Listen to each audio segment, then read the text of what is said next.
Makin nak dekat dengan budak perempuan ni, tiba-tiba guys, hidung dia ni terbau satu benda yang betul-betul hanyir. Baunya macam bau hanyir darah. Makin dia dekat dengan budak perempuan ni, makin kuat bau hanyir tu.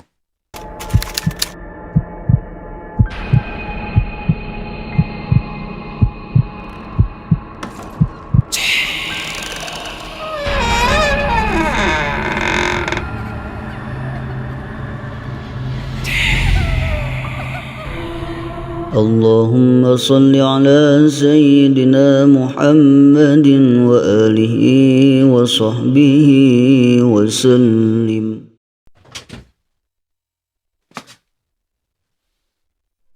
Allahu Akbar. Right. Bismillahirrahmanirrahim. Allahumma salli ala Sayyidina Muhammad. Assalamualaikum warahmatullahi wabarakatuh. Salam sejahtera, salam satu Malaysia dan salam satu Nusantara. Welcome back guys to Malam Mistik dalam channel Anas Rahmat. Buat siapa-siapa yang baru join channel aku hari ni dan masih tak kenal siapa lagi aku ni, yang muka comel kacak ni, nampak puji diri sendiri, korang tak nak puji? Nama aku Anas Rahmat, your storyteller. Sorry guys, terperasan sikit. Normal lah kan. Kita kalau tak puji diri sendiri, siapa yang nak puji kan? Betul tak? Okay guys. Kalau yang lepas tu aku dah cerita pasal 2 kisah pengalaman seram Abang Halim yang bertugas sebagai security kat sebuah mall tu. Kali ni aku nak sambung cerita kisah pengalaman seram Abang Halim ni berdepan dengan perkara mistik masa dia bertugas kat sebuah sekolah pula. Kali ni cerita pasal sekolah guys. Okay, sebelum aku nak start cerita ni, okay, yang mana belum tengok cerita aku yang lepas tu, aku dah tinggalkan link cerita episod 1 tu dekat description aku ni guys. Nak tahu nanti aku akan letakkan link videonya masa dah last video nanti. Korang tinggal tekan je link tu. Okay. Kali ni aku nak share 2 cerita juga. Yang berlaku dalam sekolah masa Abang Halim ni bertugas sebagai security dekat sekolah tu. Aku tak tahu cerita yang kali ni lagi seram daripada cerita yang lepas ke ataupun tidak. Yang tu korang kena judge sendiri bila korang habis tengok aku bercerita ni. Nanti korang tinggalkan komen kat bawah ni. Sebab aku pun nak tahu juga sama ada seram ke tidak ke cerita yang bakal aku sampaikan kali ni. Alright guys. Seperti biasa, sebelum aku nak start cerita kali ni, yang mana belum subscribe aku tu, rajin-rajinkan jari korang tu, tekan button subscribe tu. Tekan sekali loceng kalau korang nak terima notifikasi daripada channel aku ni. Simple je guys. Benda ni free je. So tak payahlah aku nak meleweh panjang-panjang sangat. Aku tahu korang pun tak sabar nak dengar cerita ni kan. Jom layan cerita Abang Halim ni guys. Let's go.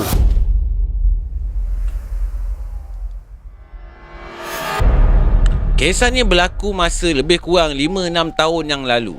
Masa ni Abang Halim ni bertugas jadi security dekat sebuah sekolah menengah kat kawasan Taman Perumahan sekitar Johor Bahru. Malam tu Abang Halim ni bertugas dengan seorang partner dia. Seorang lelaki tempatan lebih kurang umurnya dalam 25 tahun. Budak tu muda lagi guys. Shift Abang Halim ni masa tu daripada jam 6 petang sampailah 6 pagi. Kisahnya bermula macam ni. Lebih kurang jam 10 malam masa tu, partner Abang Halim ni tiba-tiba sakit perut. Dia cakap dia nak tinggalkan pondok kawalan tu kejap. Dia sakit perut, nak pergi buang air besar kejap, nak pergi tandas. So Abang Halim ni pun okey je lah. Normal lah kan kalau sakit perut tiba-tiba malam-malam macam tu. Adi nama mamat ni. So Adi ni pun pergilah toilet, tinggalkan Abang Halim seorang-seorang kat pondok pengawal tu. Diam tak diam, setengah jam dah pun berlalu. Tapi Adi ni guys, tak muncul-muncul lagi. Dalam hati Abang Halim ni pun dah berdetik dah. Dah terdetik dah. Kenapa lama sangat si Adi ni berak ni? Berak batu ke? Masa ni Abang Halim tak terlintas langsung kat dalam otak dia, mungkin ada perkara buruk berlaku dekat si Adi ni. So dia terus je duduk kat pondok kawalan tu seorang-seorang sambil otak dia ni jauh mengelamun. Masa tu dia kata dia mengelamun tengah fikirkan nak tukar kereta baru. Dari kereta Iswara, dia nak upgrade kepada kereta lain.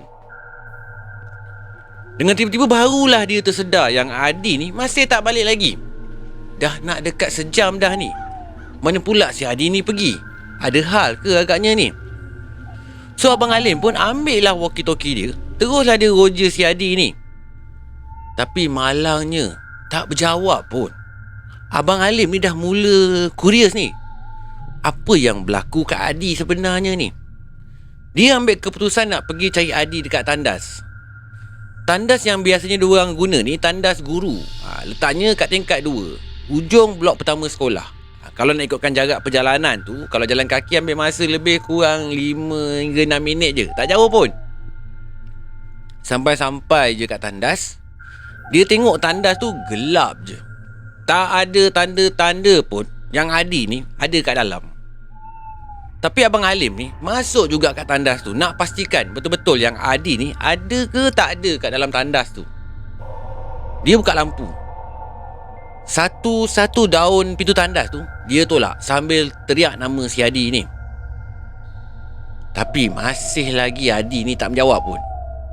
Semua daun pintu tu dah dibuka, tapi bayang Hadi ni masih tak nampak. Sudah, mana pula si Hadi ni pergi? Walkie-talkie pun tak menjawab. Abang Halim ni dia dah mula risau dah. Dia mula sedapkan hati dia, walaupun dia memang dah tak sedap hati dah masa tu. Mungkin Hadi ni mengular agaknya. Mungkin dia tidur dekat dalam salah satu kelas kat dalam sekolah ni. Tapi guys, bila dipikirkan balik dengan logik akal ni, tak ada sebab munasabah pun si Hadi ni nak buat macam tu, nak pergi tidur dalam kelas tu. Biasanya kalau dia nak tidur pun, dia akan tidur kat pos pengawal je. Bukannya Abang Halim kisah pun kalau dia nak tidur masa kerja. Sebab Abang Halim pun kadang-kadang buat macam tu juga kalau dah mengantuk sangat kan. Buat pun nak tidur kat tempat-tempat lain. Memang tak logik langsung kalau Hadi ni dia nak mengular lepas tu tidur kat dalam kelas, kat dalam sekolah tu. Masa ni pelbagai soalan dan tanda tanya bermain dalam fikiran Abang Halim ni. Persoalannya, ke mana si Hadi ni pergi? Keluar daripada bilik air tu, lepas je dia tutup lampu dan tutup balik pintu bilik air tu, tiba-tiba dia ternampak kelibat satu budak perempuan berpakaian baju kurung sekolah, tak bertudung guys, dekat dekat koridor bangunan sebelah. Budak perempuan tu berjalan kaki je kat koridor tu. Jelas Abang Halim ni nampak budak perempuan tu. Dalam hati Abang Halim ni berkata juga, kenapa pula ada budak sekolah jalan kaki lagi malam-malam macam ni? Sekolah ni pun bukannya sekolah asrama pun. Abang Halim ni jadi curious guys. Terdetik juga dalam hati dia yang budak perempuan ni mungkin hantu. Tapi dah memang perangai Abang Halim ni kan, dia bukannya jenis penakut sangat pun. Dia pun bukannya takut hantu sangat pun. So dia pun ambil keputusan nak tuju je ke tempat budak perempuan tu. So cepat-cepatlah dia turun tangga daripada blok tu dan naik tangga balik ke blok sebelah nak menuju ke tempat budak perempuan yang dia nampak tu. Sampai kat level 2 je, kat kawasan koridor depan kelas tu, dia nampak budak perempuan tu masih lagi berada kat koridor tu, berdiri. Cuma berada kat belah hujung sekali. Abang Halim pula kat ujung belah sini. Dia kat ujung belah sana. Tapi kepala dia ni, kepala budak perempuan ni menghadap ke arah luar bangunan. Betul-betul menghadap ke arah pondok kawalan tu. Pondok tempat Abang Halim lepak lah. So pelan-pelan lah Abang Halim ni jalan menuju ke budak perempuan ni. Makin nak dekat dengan budak perempuan ni, tiba-tiba guys, hidung dia ni terbau satu benda yang betul-betul hanyir. Baunya macam bau hanyir darah. Makin dia dekat dengan budak perempuan ni, makin kuat bau hanyir tu. Masa ni Abang Halim dah mula meremang-remang dah ni. Dia pun dah boleh mengagak yang budak perempuan ni sebenarnya memang bukan manusia. Mungkin dia ni hantu. Budak perempuan tu pula tegak je berdiri seolah-olah macam tak tahu yang Abang Halim ni tengah jalan kaki menuju ke arah dia. Lebih kurang dalam 5 meter je jarak Abang Halim dengan budak perempuan ni. Dengan tiba-tiba guys, budak perempuan yang berdiri tegak tadi tu tiba-tiba berdesup terbang menjadi macam satu kain putih. Terus terbang laju je Lepas tu hilang macam di bawah angin. Zoom. Serentak dengan tu jugalah dia dengar suara perempuan mengilai macam bunyi pontianak. Aduh, terlepas mulut aku ni. Suara macam Kak Fatimah Rockers. Aduh, auto remang ni guys. Masalah betul lah dengan nama Cik Pon kalau kat studio aku ni. Something wrong guys. Aku dengar ada orang ketuk pintu, ketuk tingkap aku. Terus bergigil sebab ni. Okey, jangan kacau aku. Sambung balik cerita ni guys. Bila dia dengar suara mengilai tu, dasar dah, confirm perempuan yang dia nampak tadi memang Cik Pon. Bukan budak perempuan biasa-biasa pun. Tapi dalam masa yang sama, ada satu persoalan yang masih lagi tak terjawab ni. Persoalannya, mana Adi? Adi ni masih hilang lagi ni. Abang Halim ambil keputusan dia nak balik je ke pondok kawalan tu. Mungkin Adi ni dah balik ke situ agaknya. Sekali lagi dia panggil Adi dalam walkie-talkie sambil tengah turun tangga tu nak menuju ke pondok kawalan. Adi, mana kau Adi? Adi, masuk Adi. Tapi guys, masih lagi sama. Adi tak menjawab apa pun. Apa hal pula dengan si Adi ni? Fikir si Abang Halim ni. Sampai je dekat ground floor, Abang Halim ni betul-betul terkejut bila dia nampak Adi. Tapi guys, dia nampak Adi ni terlantar terbaring ke atas lantai. Dah kenapa pula si Adi tidur kat sini? Fikir Abang Halim ni. So cepat-cepatlah dia kejut si Adi ni. Bila si Adi ni sedar, dia macam panik bila nampak Abang Halim ni. Macam orang gelabah sesuatu. Abang Halim ni tanyalah dengan Adi, kau ni kenapa tidur dekat sini? Si Adi ni jawab, dia nak balik pondok kawalan dulu. Kat sana nanti baru dia cerita apa yang berlaku dengan dia. Kenapa dia terbaring kat sini dengan nada suara yang terketar-ketar guys, yang menakutkan betul rasanya tu. Sampai-sampai je kat pondok kawalan, Adi ni pun buka cerita. Dia ceritalah apa yang berlaku kat dia. Sampaikan dia tertidur kat situ. Masa dia baru keluar daripada tandas, dia nampak satu budak perempuan ni berbaju sekolah. Mungkin perempuan yang sama dengan Abang Halim ni jumpa. Fikir Abang Halim ni dalam hati dia. Bila dia nampak budak ni, dia pun follow lah budak perempuan ni. Sampailah dia turun tangga kat ground floor tu. Sampai je kat arah ground floor tu, dengan tiba-tiba budak yang dia follow tu berhenti. Lepas tu, dia toleh ke belakang terus menghadap betul-betul dengan muka Adi ni yang baru je turun daripada tangga tu. Masa dia toleh kat Adi ni automatik jadi terpaku.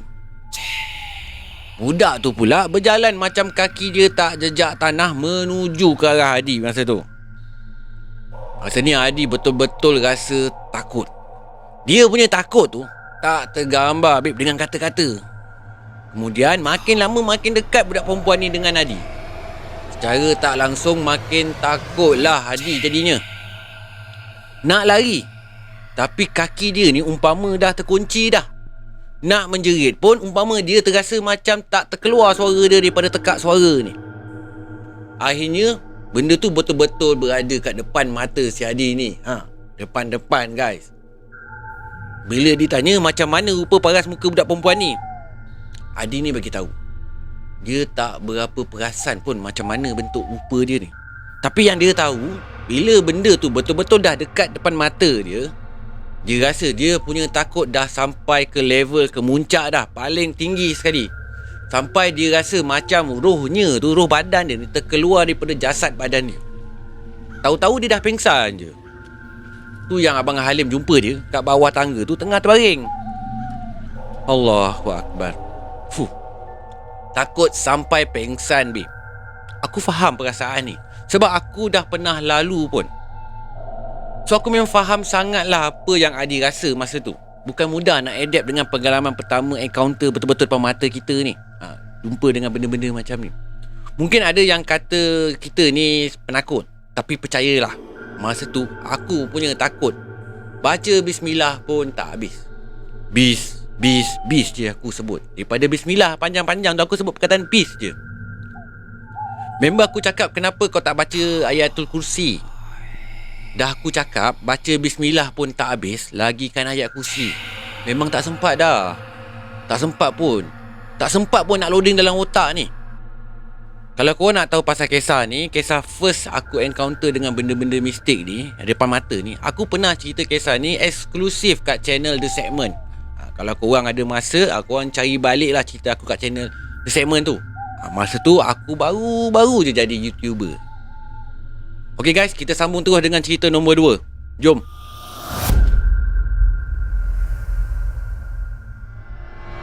Kisah ni berlaku sebulan je lepas kejadian pertama tadi tu. Berlaku kat sekolah yang sama juga. Kali ni Abang Halim ni ditugaskan dengan seorang partner dia, bukan berbangsa Melayu, tapi seorang lelaki berbangsa India yang hanya dikenali sebagai Siva.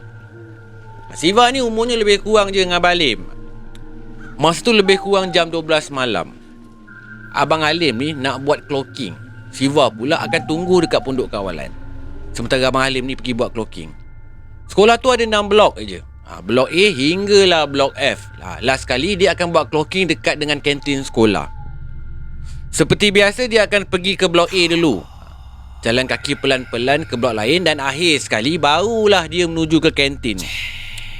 Lepas daripada kantin tu, dia akan menuju balik ke pondok kawalan tu. So, lepas dia habis daripada clocking daripada blok A sampai ke F, dia pun menujulah ke kantin.